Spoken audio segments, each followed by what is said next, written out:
Lola komi moto mabe baina lakisa mosala baina lesa na melisa baina kabela bombongo lelo balingi baseka ngai babosani ke nzambe nde apesaka ye bakanisaki na kozila bakanisaki na koki. Salut les filles, bienvenue sur ma chaîne.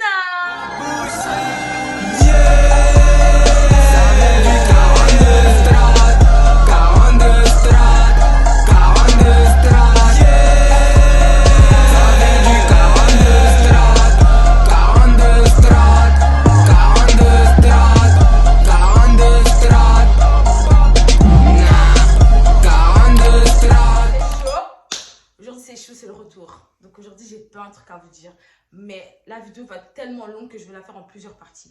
Du coup aujourd'hui c'est la partie 1. Je crois que ça sera minimum 3, vous savez déjà. Donc c'est la partie 1, donc ça va péter. Moi j'ai ma boisson, donc comme c'est là c'est chaud, prenez vos boissons parce que je sais qu'il y a des choses que vous voulez savoir. Je sais qu'il y a des choses que vous voulez savoir. Je vais faire une petite story time sur ma grossesse. Moi j'ai ma boisson, donc prenez vos boissons, vos popcorn, tout ça. C'est parti. Je vous explique, moi et le père de mon fils, quand je suis tombée enceinte, en fait, on venait juste de se remettre ensemble. Donc vous connaissez l'euphorie, vous avez vu, c'est les vacances, il fait chaud, il y a des activités, on fait tic, on fait tchac, on fait pas attention. Comme ça, j'étais censée avoir mes règles et je les ai pas eues. Mais moi, mes règles, à la même heure, même pas à la même date, mais à la même heure. Si je règle à 13h03, ça vient à 13h03 en fait. Je calcule pas, une semaine passe et tout. Moi je dis à ma soeur et tout. Parce que vous voyez, quand vous avez, à ce moment-là, vous savez bien, j'habitais chez ma soeur. Donc vous savez, quand vous êtes 3 avec une personne et tout, vous commencez votre règle, elle commence à être synchronisée et tout. Vous avez vos règles en même temps. Ma soeur, elle a ses règles, moi j'ai pas mes règles et tout. Elle me dit, ouais, je t'ai pas tes règles et tout. Je dis, ouais, bizarre et tout. Elle me dit, ouais, Bélé, t'es enceinte. Mais maintenant, je vous explique en fait. Moi, en fait, quand j'étais plus petite, enfin, non, pas quand j'étais plus petite, il y a quelques années, il y a genre 2 ans comme ça, j'avais eu un problème et tout, médical. Peut-être qu'un jour, je vous raconterai quand ce sera bien passé dans ma tête, parce que pour le moment, c'est pas encore bien passé. J'ai eu un problème et tout qui fait que le médecin m'avait dit, oui, mademoiselle, ce sera assez dur pour concevoir, snaja et tout ça, Donc, vraiment, c'était vraiment triste. J'aime trop tout gérer dans ma vie en fait. Donc moi, j'aime pas que les choses me tombent dessus. Quand on me dit un truc comme ça, je le mets dans ma tête. Comme ça, je suis pas là à vouloir chercher un enfant, essayer de tomber enceinte. C'est comme ça en fait. Ouais, on revient à l'histoire. Elle me dit, ouais, Bélec, t'es enceinte. Moi, quand elle me dit ça, ça m'énerve. Parce que en fait, me dis pas ça en fait. T'as envie de. Tu remous le couteau dans la plaie en fait. Dis pas ça. Donc vas-y, tu vois, elle me dit ça et tout. Je fais, mais non et tout. Que ça raconte. Je vais à l'hôpital, je me dis non, c'est pas possible en fait, c'est bizarre. Moi, je croyais que j'avais un truc. Je me dis, j'ai un truc. Je vais à l'hôpital et tout. Dans cet hôpital de merde, il me faut même pas une prise de sang, rien du tout. Directement, il voit mes antécédents. Donc, directement, il me faut une échographie. Il me dit, mademoiselle, vous avez un kyste. Je dis, ok, j'ai un kyste et tout. Donc, je me dis, putain, moi, il y a des trucs de fou qui m'arrivent. Ils m'ont dit de venir dans une semaine, pour voir si mes règles sont toujours pas arrivées, de venir dans une semaine. Et comme ça, on va prévoir une date pour enlever le kyste et tout. Le temps passe et je commence à me sentir bizarre. Genre, j'ai senti des odeurs. Les odeurs, je les sentais super fort et tout. C'était bizarre. On m'a dit de venir après une semaine. Et moi, après 5 jours, je me sentais tellement mal que je me suis dit non, je vais aller à l'hôpital, c'est pas normal. Je suis partie à l'hôpital et tout. Et je leur dis, ouais, j'ai un kyste et tout. Donc le type, il me refait l'échographie. Et il me dit, mademoiselle, vous n'avez pas de kyste en fait. J'ai dit, ouais, mais j'ai pas eu mes règles. Il me dit, oui, mais c'est normal, vous n'avez pas eu vos règles parce que vous êtes enceinte. Je dis, qui est enceinte? Il me dit, vous, madame. J'ai dit, qu'est-ce que vous racontez? Moi, je suis pas enceinte. Il me dit, si, madame, regardez l'écran. Je regarde l'écran. J'ai une petite tache noire. J'ai dit, c'est le kyste. Ils me disent, non, c'est pas le kyste, madame. Vous êtes enceinte. J'étais là. Comment ça, kakaboye, naloyenge, kakaboye, en fait? Il n'y a pas, en fait. Moi, j'ai pas prévu ça. C'est pas dans mon programme. Et puis, dites-vous bien que ces gens-là, ils allaient m'enlever le soi-disant kyste, mais mon kyste, en fait, c'était le gosse. Donc, ils allaient m'enlever mon gosse. Peut-être que je vais pondre qu'un gosse et vous voulez me l'enlever. Commencez à revoir vos diplômes, vous aussi. J'ai envoyé un message à ma grande soeur et tout. Ma soeur, elle a dit tu retournes chez ta mère et tu gères tes trucs là-bas. Parce que moi, je veux pas qu'on commence à te dire t'es tombée enceinte dans ma maison, je t'ai pas bien surveillée, t'es une grande fille, tu te surveilles toute seule. Bref, ma mère, elle commence à remarquer des trucs bizarres. Genre, je mangeais pas et tout. Franchement, je mangeais pas. Tout le temps, à chaque fois qu'elle faisait de la nourriture, je criais maman, ferme la porte parce que ça pue. Je pouvais pas, la nourriture, je pouvais pas, ça puait trop, je pouvais mourir, genre l'odeur c'était pas possible. Alors un jour comme ça, il se passe quoi pour que mes parents ils crament?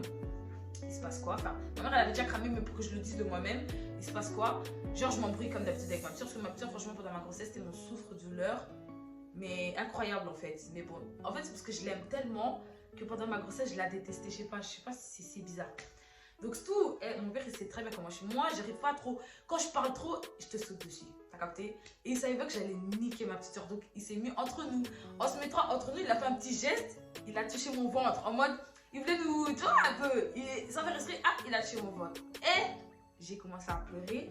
On dirait, on m'a dit, mon père et ma mère, ils étaient morts, wesh. En fait, ma mère, elle comprenait pas pourquoi je pleurais. Moi, j'étais dans sa chambre. Et puis, c'est sorti de ça. Je fais, ouais, ça va, donc moi, on me dit à l'hôpital, je vais peut-être pas avoir de gosse et tout, ce sera difficile. Lui, il est là, il me pousse sur mon ventre et tout. Il veut tuer mon mari. Ma mère, elle me regarde souvent comme ça. En mode, ah. Ma mère, elle était pas énervée. Elle n'était pas déçue non plus parce que elle savait bien le truc que j'avais eu, tu vois ce que je veux dire. Donc, elle s'est dit, ah. Et ça lui fait caca bien en fait. Donc le temps il passe et je tombe malade. Mais quand je te dis malade, c'est genre, frère, je sais pas. J'ai l'impression que j'avais frère, 4 lettres en fait, je sais pas. C'était bizarre. Je mangeais plus, je vomissais tout le temps. J'avais maigri, mais en un mois, j'avais perdu au moins 5 kilos. Dites-vous, en un mois, je mangeais pas, je faisais dormir. J'étais devenue un cadavre. Mon père, il commence à se poser des questions et genre, je partais tout à l'hôpital. Et genre, en fait, depuis ce jour-là, depuis le jour où je me suis embrouillée avec ma soeur, ben, je parlais plus avec mon père. Mais moi, mon père, parce que mon père, il a l'habitude que je lui fasse la tête. Mais moi, en fait, je faisais pas la tête à mon père. Je voulais juste pas de confrontation avec lui. Donc, je me suis dit, je vais pas lui parler, comme ça, il n'y aura jamais de confrontation. Et voilà. En fait, j'ai cru que la vie, c'était bisounours, en fait. J'ai cru que j'allais rester 9 mois comme ça, sans confrontation. Bref, je suis folle. Donc, surtout, elle dit à mon père, ouais, viens et tout, il faut qu'on parle et tout. Elle dit à mon daron, ouais, comme c'est là, la donne elle enceinte. Cash, sans rien, genre. Même pas la passer la pomme, rien, comme ça, la donne elle enceinte. Et mon père, il m'a regardé, genre, en mode, ok. J'avais juste peur qu'il me retourne une claque. J'avais vraiment peur qu'il me retourne une claque. Mais mon père, il m'aime tellement qu'il m'a juste regardé. Mais j'ai quand même vu la déception dans ses yeux. Parce que franchement, je l'ai fait chérie de mon père. On va pas se barrer, tu vois. Mon arbre généalogique, tout ça, vous connaissez déjà. Donc, il y a mon grand-père qui s'appelle François Lola. Bref. Donc, après, il y a ces, je sais plus s'ils sont 24 ou 27, ils sont 20 quelque chose, enfants. Et puis, il y a nous, la Coco. Et puis, il y a les Kayron, et les Gadiano, et les Azurai, et les Andy. Bref, mais capté. Chez chaque frère et soeur de mon père, il y a toujours un enfant où c'est l'enfant chéri. C'est pas obligé de faire le premier. Comme je sais que chez mon oncle, je sais pas français, je sais que c'est Déborah. En mode, elle dégage qu'il a l'attitude. Vous avez vu ou pas? Maintenant, moi, dans le libota de mon père, j'ai un grand frère, j'ai une grande soeur, tout ça, mais c'est moi. Je dégage la Lola attitude en fait. Vous avez capté? Donc, voilà, son regard s'est décomposé. J'étais là, putain, il va manquer. Puis il m'a regardé sur moi, il m'a dit, ok. Il s'est levé, il est parti. De toute façon, moi, je faisais la même chose, je ne parlais pas, je me mouais, mais quand il est parti, comment j'ai soufflé, hein. Puis le temps passe. Maintenant, il arrive au moment, le moment que vous attendez, parce que je sais que vous attendez cette partie. Il arrive un jour comme ça. Je suis posée chez moi, on me met dans la sauce. Zombie. Dans la sauce, moi, j'ai zéro énergie en fait. Tu vois ce que je veux dire? Il se passe quoi? Il y a une pote à moi, comment dire, une personne de son entourage qui fait une bêtise, on va dire ça comme ça, et il se fait que la personne en question fuit sa ville, et on commence à dire qu'il est chez moi. Donc, on met dans la sauce. Ça commence à dire, ouais, elle, couteau, elle est enceinte comme ça. Ses vêtements, c'est pas elle. Si c'est pas moi, c'est à qui? Si c'est pas moi, c'est à qui en fait? Bouillé, ça commence à raconter la merde sur moi. Donc, maintenant, moi, je stresse, mais je stresse même pas parce que ça raconte la merde sur moi, parce que c'est de la merde. Je stresse parce que en mode, j'ai pas dit à mes frères, j'ai pas dit à mes cousins, j'ai pas dit, frère, ils vont voir ça sur les réseaux, c'était la meuf là qui fait la chronifuati. Elle vraiment la chronifuati. Chronifuati n'a plus non PC gasté, non PC crédité, donc je vais même pas dire son blague. Elle tourne, il m'appelle, ça commence à dire, oh, ça va faire des descentes chez moi. Des vieux même, parce que c'est même pas des grands, parce que pour moi, des grands, c'est genre l'âge de mon frère et tout, genre 27 ans comme ça. Mais des vieux, pour moi, c'est genre 32 ans et tout, nanana, il faut des super heureux sur les réseaux. Bref, ils veulent me niquer, nanana, bref, pardon. Maintenant, moi, la minute où frère, je suis en position de faiblesse, je peux rien faire. Je suis là avec mon petit bide, je peux rien faire. Je me dis, Seigneur, ça fait que je me suis braquée parce que franchement, le monde est méchant. Le monde est méchant. Les trucs qu'ils ont dit sur mon enfant, qui était dans mon ventre, Ce jour-là, je me rappelle, je me même parlé avec Anouchka, je lui ai vraiment dit, est-ce que je suis vraiment... En fait, est-ce que cet enfant il mérite d'être dans mon ventre? En fait, est-ce que je mérite d'être maman? Parce qu'il n'y a pas de toute ma vie, parce que je suis une meuf des réseaux, parce que voilà, j'ai eu des embrouilles avec certaines personnes et que voilà. À chaque fois, on va insulter mon fils. C'est quoi ces histoires? Tu vois ce que je veux dire? Oh, c'était des trucs de fou. Je recevais des messages, ouais, j'espère que mon fils il va sortir des messages des gens que je connaissais même pas. Dites-vous, la chronique fois, tu vois là, elle vient de France. Donc, vous dites-vous que moi, j'habite en Belgique et c'était des gens des quatre coins du monde. Ouais, j'espère que ton enfant, il va sortir handicapé. J'espère que ton enfant, il va se faire violer. J'espère... on me disait des trucs de dingue. Je dormais pas. Je me disais, Nzambé, il n'y a pas à être méchant comme ça. J'étais choquée et je me suis dit, waouh, c'est comme ça et tout. Il y avait même des proches à moi. Non, franchement, j'étais choquée. Je voyais des gens... Ah, je voulais plus les réseaux, ça m'intéressait plus. Franchement, je me suis coupée du monde. J'ai pas dit j'ai enlevé les réseaux, mais genre, j'étais plus... Ouvrir les réseaux, ça m'intéressait plus. J'étais tout le temps triste. Je pleurais tout le temps et tout. Nanana. Ouais, votre langue 42, elle pleure aussi. Hein. Je sais pas, Nazal, il bangaté, Chanel, tout le monde. Bref, donc le temps, il passe et tout. Et donc voilà, je voulais vraiment pas accoucher chez mes parents. Et puis, c'était pas possible, en fait. C'était vraiment pas possible. Moi, je suis moutée là. Avant d'être mon gars, la Nazal, moutée là. Et je peux pas accoucher chez mes parents. C'est hors de question. Donc, surtout, je cherchais un appartement tout le temps. Il passe et tout, je suis avec mes frangines. Grosse dédicace au tata de Kay, donc ma première story privée que j'ai fait. Après, il y avait des sorcières de la story privée, du coup, j'ai dû faire une nouvelle story privée. Bref. Grosse dédicace au tata de Kay, elles m'ont soutenue comme jamais. Franchement, de gros bisous à Myriam et Jamila parce qu'elles ont tellement souffert. À ma petite cousine Sarah parce qu'elles ont trop souffert de ma grossesse. À ma grande soeur parce que franchement, elles ont trop souffert. Ma petite soeur souffre. Petit chéri, Biggie, Lastra, tu connais. Et mon bébé Manu, parce que franchement, vous avez trop souffert. À ma chérie Samia, ma petite belle-sœur Samia, ils ont trop souffert pendant ma grossesse. Parce que franchement, je me levais pas, je faisais rien. Ils ont tout fait pour moi. Donc, le temps il passe. Et j'arrive à mes 8 mois. Attendez, je vais boire un peu.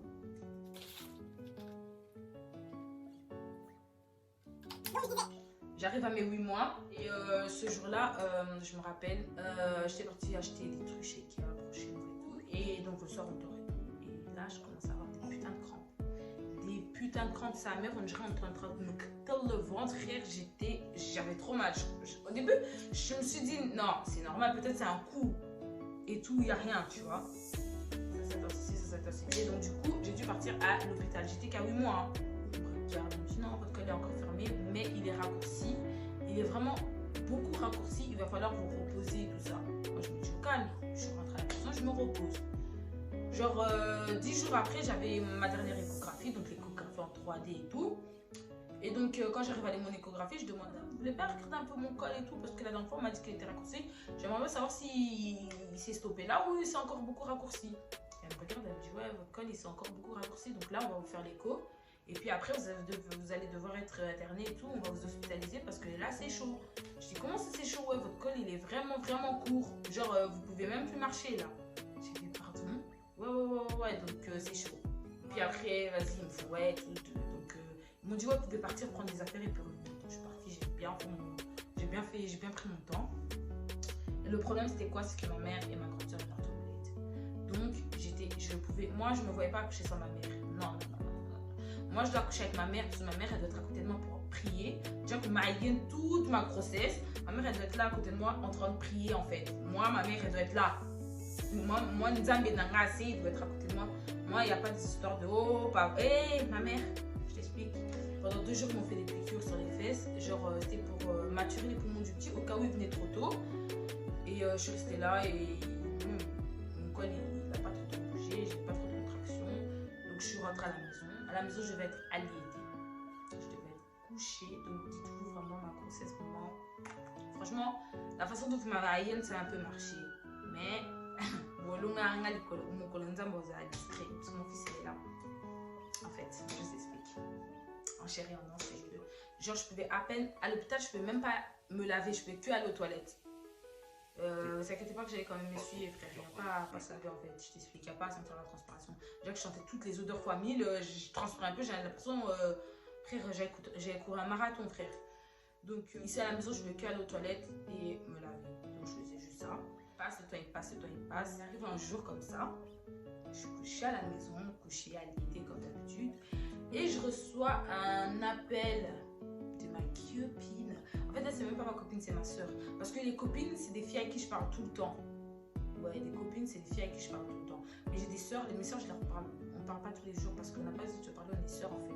Donc, t'as pas besoin de me parler tous les jours en fait. Mais elle, c'est vraiment devenu une soeur pour moi. Donc, elle s'appelle, donc c'est Edwige. Grosse dédicace à ta tête, Edwige, tu connais ça. Donc, Edwige, elle m'appelle, ouais, demain, je vais venir chez toi, je vais venir te chercher, on va faire une activité. Parce que vu qu'elle savait toutes que j'avais une grossesse difficile, que j'étais vraiment, je m'étais vraiment coupée du monde. Quand je dis coupée du monde, ça veut dire que moi, Lauren Lola est coach des modes. Je n'achetais plus de vêtements. Je me suis jamais coiffée pendant ma grossesse. Enfin, le dernier mois, parce qu'on m'a obligée. Je me maquillais pas. Je n'ai jamais fait de photos. Je crois, franchement, des photos préparées, je pense que j'en ai 2 enceintes. Franchement, je calculais pas. J'étais vraiment dans un mauvais mood. J'étais triste. Franchement, je n'aime pas de le dire. J'étais vraiment triste. J'étais mal. J'ai une autre pote encore qui m'appelle, qui me dit ouais, Landrine, demain, je viens te voir et tout. Je fais wesh. Frère, elles se sont toutes dit le même jour que j'existais ou quoi? Je vais pas coucher demain, les filles, calmez-vous. Elles sont toutes là, ouais, à vouloir venir me capter et tout. Non, non, ça m'a trop saoulée. Franchement, ça m'avait saoulée ce jour-là. J'étais dit non et tout. Elle me dit si, je vais envoyer une voiture. J'ai dit non, je peux pas marcher parce qu'elle savait que j'étais allaitée. Elle me dit non, t'inquiète, je vais envoyer une voiture. Je fais moi, mais je peux quand même partir debout. Elle me dit t'inquiète, tu seras assise toute la journée. Et elle me dit ouais, j'ai à 11h. Pardon. Moi, je suis à mon dernier mois de grossesse. J'ai déjà sonné une grossesse. Tu me dis tu as 11h. Moi, j'ai envie de dormir. En fait, moi, je dors à 11h en fait. Elle me dit donc le lendemain, toujours les 10h, je suis toujours sous mon lit. On me réveille, on me dit frère, copine, il y a des potes à toi qui viennent me laver, ils vont brosser les dents. Moi, je dis oui, j'ai appris. Il me dit non, ça se fait pas, il vient de loin. Alors que lui, c'est genre grave, ils s'en bat les couilles en fait. Mais bon, je comprenais pas pourquoi elle c'était comme ça. Je me disais, bref, j'ai quand même été laver, j'ai pris ma douche, je me brossais les dents, ça. Et donc, j'avais dit, ouais, ça dit quoi? Elle me dit, ouais, mais une belle robe et tout. Je sais pourquoi. Elle me dit, ouais, mais une belle robe et tout. Ouais, mais te maquille pas, mais une belle robe. Et déjà, je dois vous dire que le jour avant, ma pote, elle m'avait obligée à me coiffer. Elle m'a carrément payé la coiffeuse. Elle m'a obligée. J'ai contacté ma coiffeuse, même si c'est elle aussi qui m'a fait des dreadlocks. Mais bon, là, elles ont un peu duré. Pour celles qui n'aiment pas avoir mal, pendant qu'on leur fait des locks, c'est des crochets. Franchement, elle a trop bien fait ça. C'était trop rapide. Moi, j'aime pas qu'on me coiffe pendant longtemps. C'était rapide. Elle a trop bien fait ça. Là, ça a bien parce qu'elle est où Mélie. Je vous montrerai un snap de quand elle venait de me le faire. Franchement, j'aimais trop. Bref. Donc, moi, j'avais envoyé un message à ma coiffeuse. Je lis et tout. Je dis, ouais, je lis, coiffe-moi et tout. Elle me dit, non, l'école et tout, nanana. Après, je comprends pas. Elle-même, elle me dit, non, c'est bon, en vérité, je vais venir te coiffer chez toi. Bah, ok. Et puis, elle est venue. Elle m'a coiffé, tout ça, nanana. Et donc, le lendemain, ouais, mais ta plus belle robe, je sais pas quoi, je sais pas quoi. Moi, je commence à aller voir en bizarre. Hein. Je commence à aller voir en chelou. Après, elle me dit, ouais, non, shooting, je sais pas quoi. Je fais, hein? J'avais déjà un shooting le lendemain parce qu'on m'avait fait un autre cadeau. Donc, Marianne, du gros bisous à la tata Marianne. Tata Marianne, elle m'avait fait un cadeau d'un shooting, mais c'était le lendemain. Et donc, elles me font, ouais, non, et tout, t'inquiète et tout. Nanana, t'auras 2 shootings, un avec nous et puis un toute seule. Je sais pas quoi, je me dis, ok. Bref, à un moment donné, j'ai commencé à me dire, elle me faut une baby shower. Mais après, je regardais les snaps de tout le monde. Elles n'avaient pas trop l'air de me faire une baby shower. Liana, elle était à Bruxelles. Elle était en pyjama. Chanceline, elle était à Bruxelles, elle était en pyjama. Sarah, elle était à Londres. Donc, je me dis, c'est pas possible en fait. Il n'y a aucun de mes proches qui est là. C'est pas une baby shower.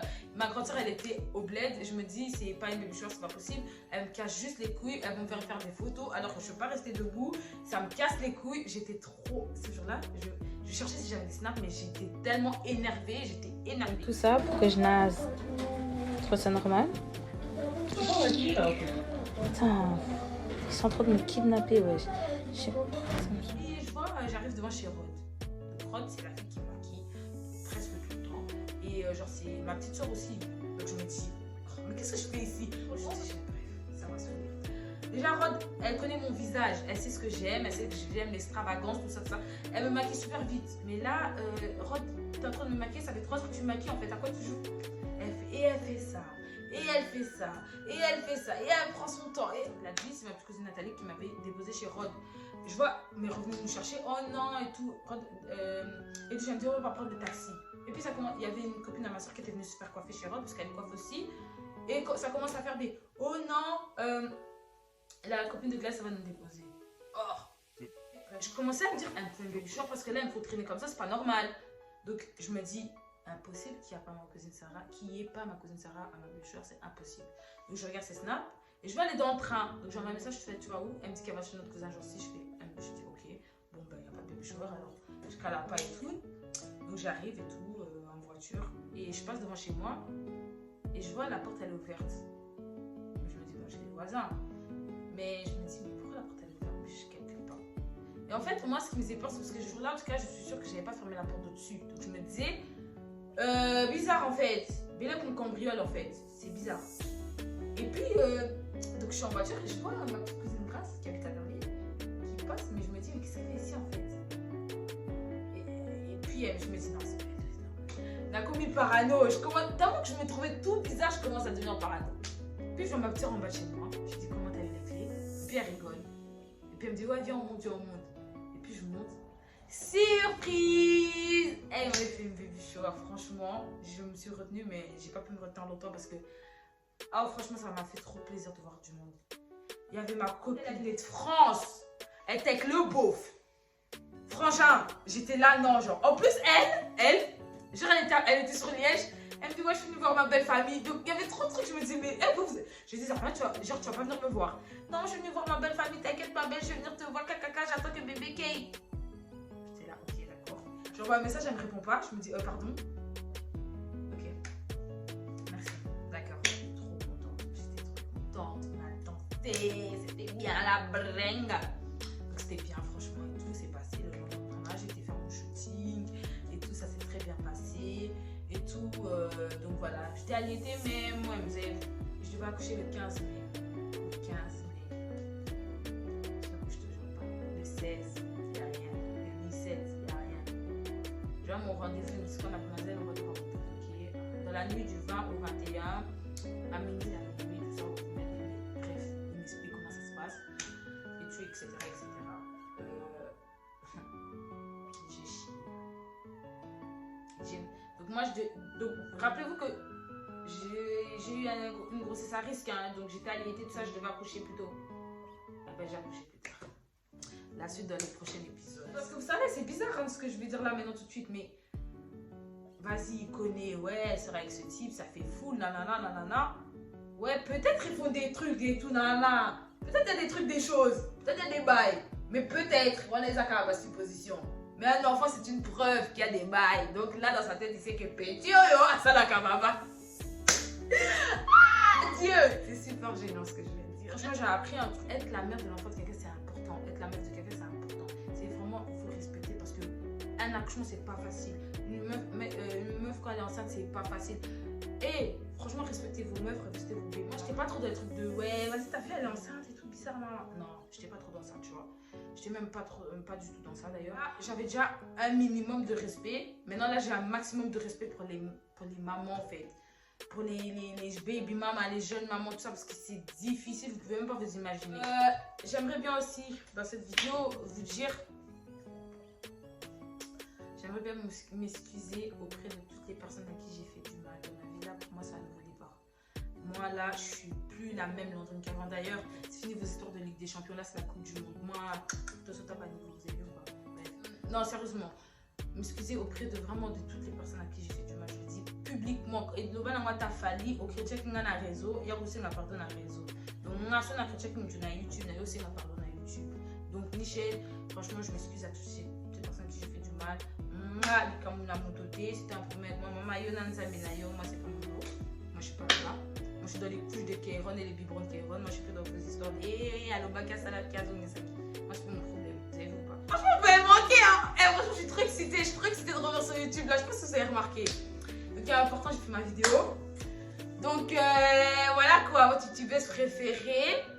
Donc, la Coupe du Monde. Maman, la Kay, maman, la Kéron, Lola. C'est l'an 42, votre youtubeuse préférée.